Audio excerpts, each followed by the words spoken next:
Over to you. Thank you very much. इतना सन्नाटा क्यों है यार?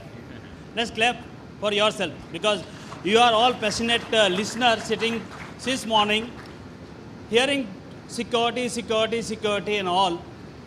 So we want to make this session little more funny, and we want to make a little more excitement from this side as well as this side.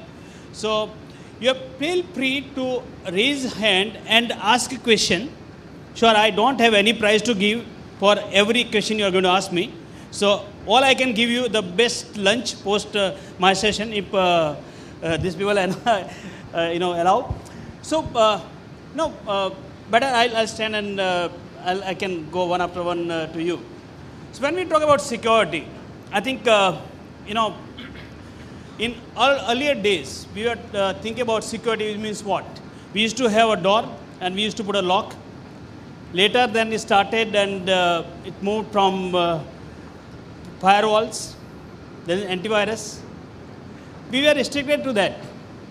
Today we are in different era where antivirus to coronavirus, which is taking our sleep away, and especially those who are security practitioners sitting in this audience, because for them their neck is always on the edge of sword, because security is something which has a great kind of impact on your day-to-day business and life. So before that I begin the session, I just want to touch upon few of the statistics. India as a country, we were so far, we were thinking that we are immune. We are not that big, or we are not that big economy, and hence there is no much of security risk. But the data suggests that every day we are getting more than 5 to 7 lakh cyber attack in our country. And that is something in economics time, and many leading newspapers have come out with the statistics, and it is proven. And we all are aware about the kind of incident which has happened in our country. So now, looking at the kind of journey what we as a country have seen in last 1 decade, when we were having in isolated banking, isolated customers, isolated environment.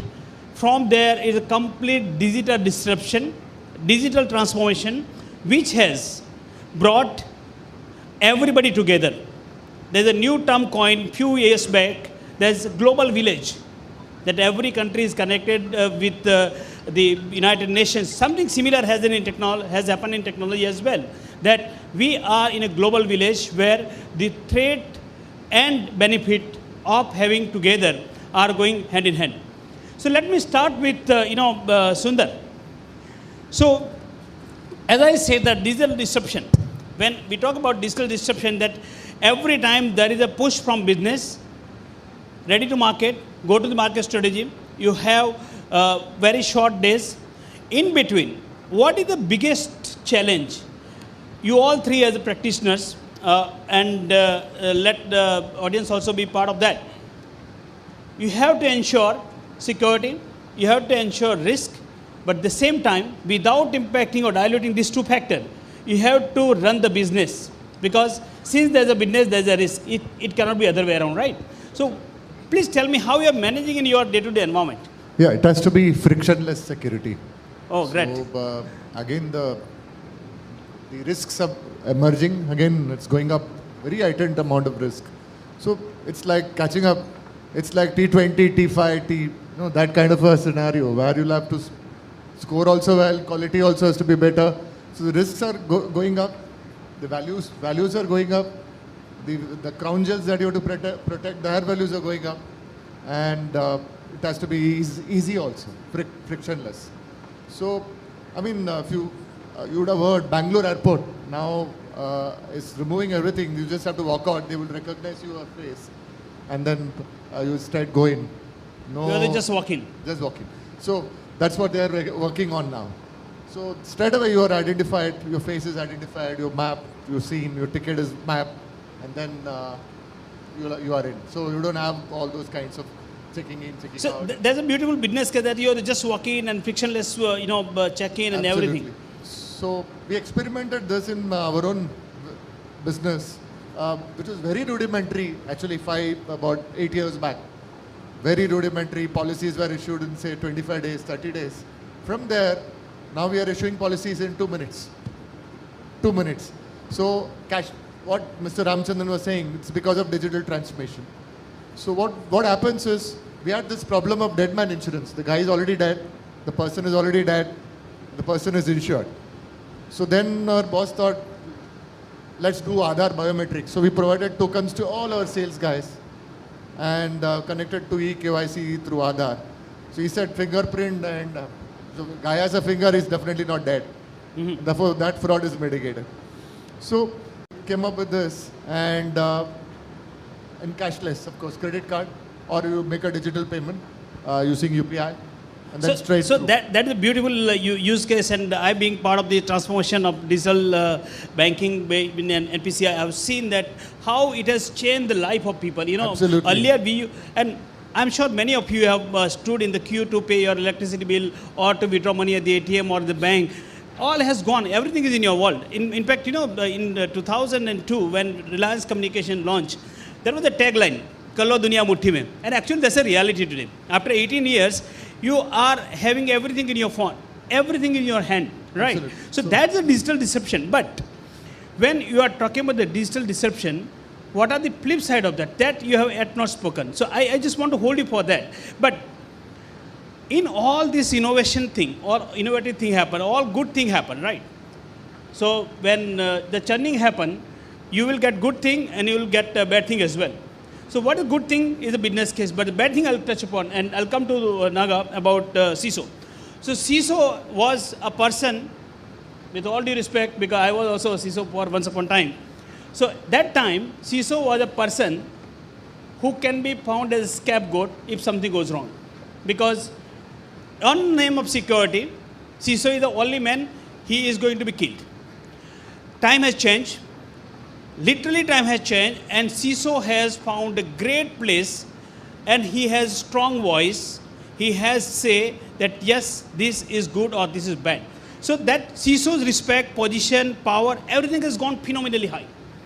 But at the same time, the role has become more challenging. Day to day, new things are coming, new challenges are coming, and CISO has to again a role to play as a business enabler. He cannot stop the business, but he has to ensure that my business is secure.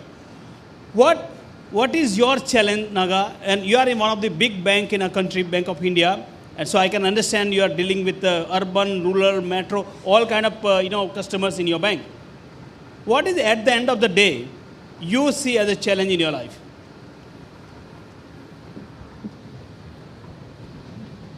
Hello, yes. As a CISO of the bank, any CISO for that matter, not only me, the most important challenge will be the IT department or other department comes to you and asks for security clearance, and you will raise some important and high risk, critical risk and medium risk queries, and they will not be able to. They have a project timeline. They have to make it up and ready for business reasons and very good reasons.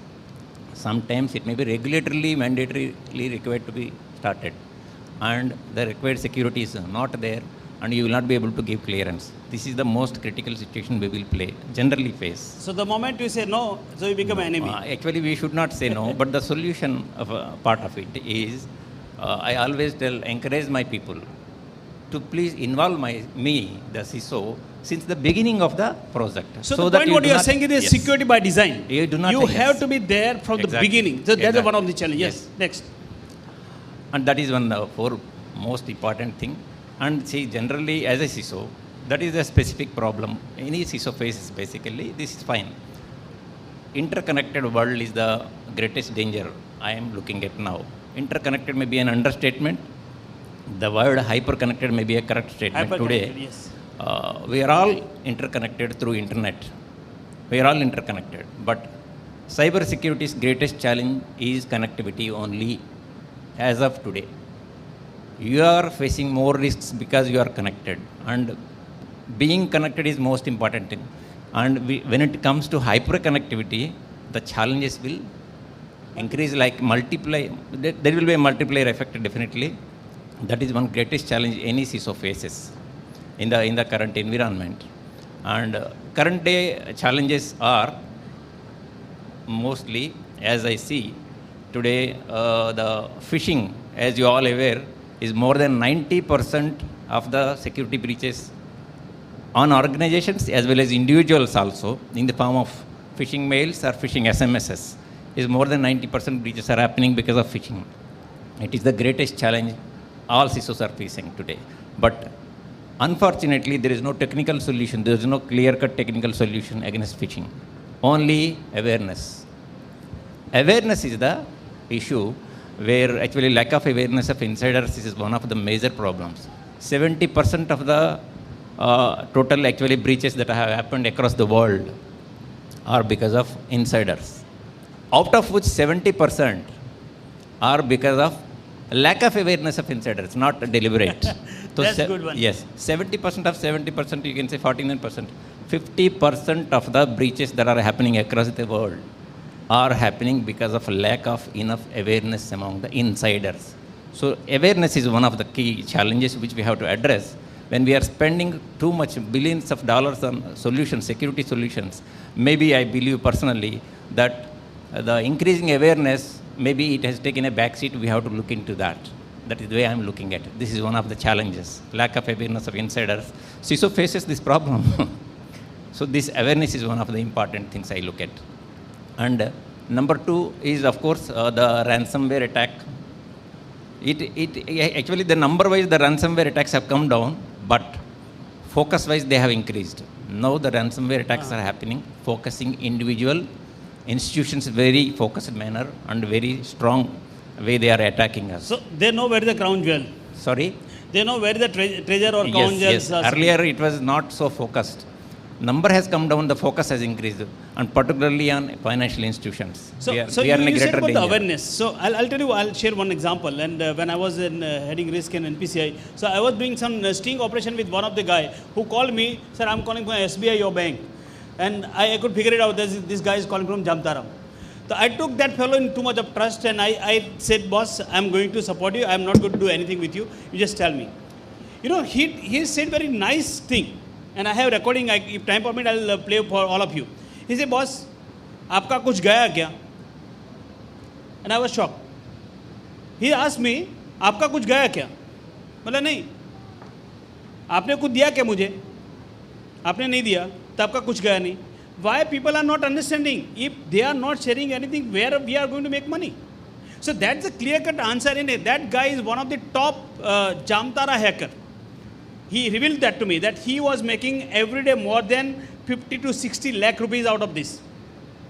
50 to 60 lakh rupees per day by just making a phone call, sitting, and you know where these guys are sitting? Anybody has any idea about where is Jamtara? Okay, आपका भी number आएगा. Many of you must have seen that Netflix. But the Jamtara, the one fact probably is not, many people are aware, when you are not getting a mobile signal within Mumbai, thanks to Vodafone and all this company, how come a guy sitting in Jamtara, which is a dense forest in remote part of this country, where they are getting mobile signal, they are not getting signal on the ground. They go